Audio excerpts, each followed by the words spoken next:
jantung Kalimantan.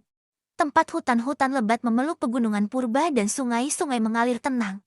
Terdapat sebuah desa terpencil bernama Manda. Desa ini, meski dikelilingi keindahan alam yang memukau, menyimpan cerita-cerita kelam yang diwariskan turun-temurun, terutama tentang makhluk halus yang dikenal sebagai kuyang. Warga desa Mandar hidup dalam kedamaian yang semu. Malam hari di sana bukanlah waktu untuk bersantai, melainkan masa di mana kewaspadaan harus ditingkatkan. Mereka tahu betul, saat kegelapan turun dan embun mulai membasahi dedaunan, ada bahaya tak kasat mata yang mungkin bergentayangan di antara mereka. Kisah dimulai saat seorang perempuan muda bernama Ratna, yang dikenal karena kecantikannya yang eksotis dan misterius, pindah ke desa tersebut. Ia adalah pendatang baru, dan rumahnya yang terpencil di pinggir hutan menjadi sorotan warga. Ratna dikenal pendiam, jarang berinteraksi, dan selalu menolak undangan ke acara-acara desa. Kecantikan Ratna memang memukau, namun ada sesuatu yang aneh pada dirinya. Matanya seringkali terlihat lelah dan cekung, seolah ia kurang tidur.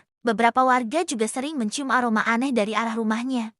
Perpaduan antara wangi bunga melati dan bau amis yang sulit dijelaskan.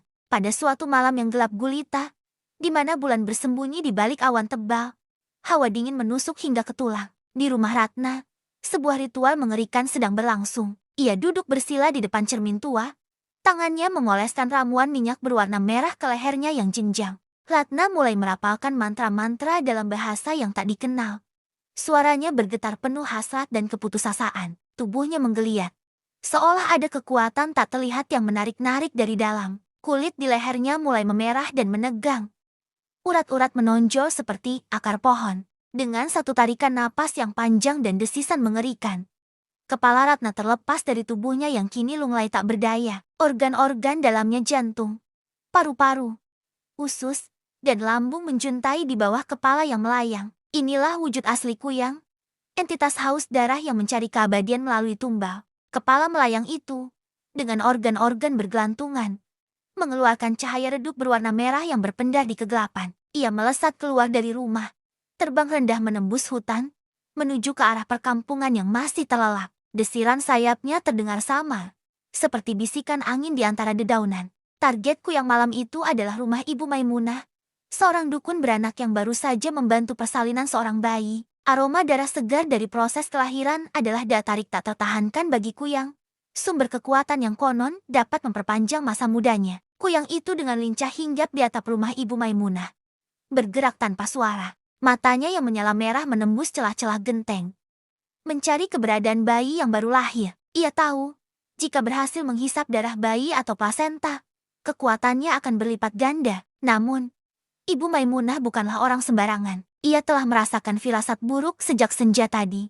Ia sudah memasang penangkal-penangkal tradisional, sapu lidi yang dibalik di setiap pintu dan jendela, serta bawang putih yang digantung di kusen. Bau bawang putih adalah salah satu hal yang dibenci Kuyang. Saat Kuyang mencoba masuk melalui lubang ventilasi, ia terhenti oleh aroma bawang putih yang menyengat dan duri-duri tajam yang sengaja diletakkan di sana. Ia mendesis marah, taring-taringnya mencuat dan wajah cantiknya kini berubah menjadi menyeramkan. Di luar, Pak Budi, kepala ronda desa yang sedang berpatroli, mendengar suara-suara aneh dari arah rumah Ibu Maimunah. Pandangannya menangkap cahaya merah yang bergerak-gerak liar di atas atap. Tanpa ragu, ia tahu apa yang sedang terjadi. "Kuyang, ada Kuyang!"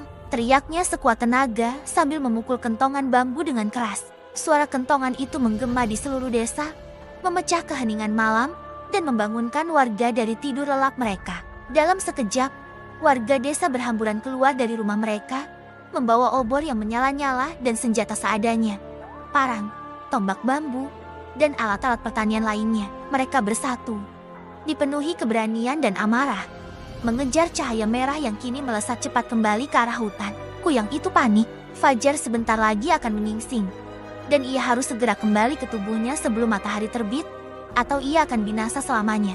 Sesampainya di rumahnya yang terpencil, Kuyang itu terkejut bukan main. Tubuhnya yang tergeletak di dalam telah dikelilingi oleh jebakan maut. Warga desa, yang dipimpin oleh Pak Budi, telah menaburkan duri-duri tajam, pecahan kaca, dan garam kasar di sekitar dan di atas tubuh Ratna. Ini adalah metode kuno yang dipercaya akan mencegah Kuyang untuk menyatu kembali dengan raganya. Setiap kali kepala itu mencoba mendekati tubuhnya, Rasa sakit yang tak terhingga menyerang organ-organ dalamnya yang menjuntai.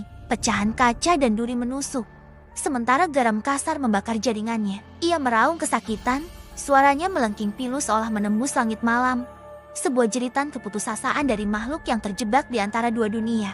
Cahaya fajar pertama mulai menyusup di antara pepohonan, menyentuh kulit kepalanya yang kini mulai berasap saat terkena sinar matahari. Dengan jeritan terakhir yang menggema di seluruh hutan, kepalaku yang itu perlahan-lahan mengering, mengerut, dan akhirnya hancur menjadi debu. Lenyap tertiup angin pagi yang sejuk. Tak ada lagi kecantikan Ratna yang misterius.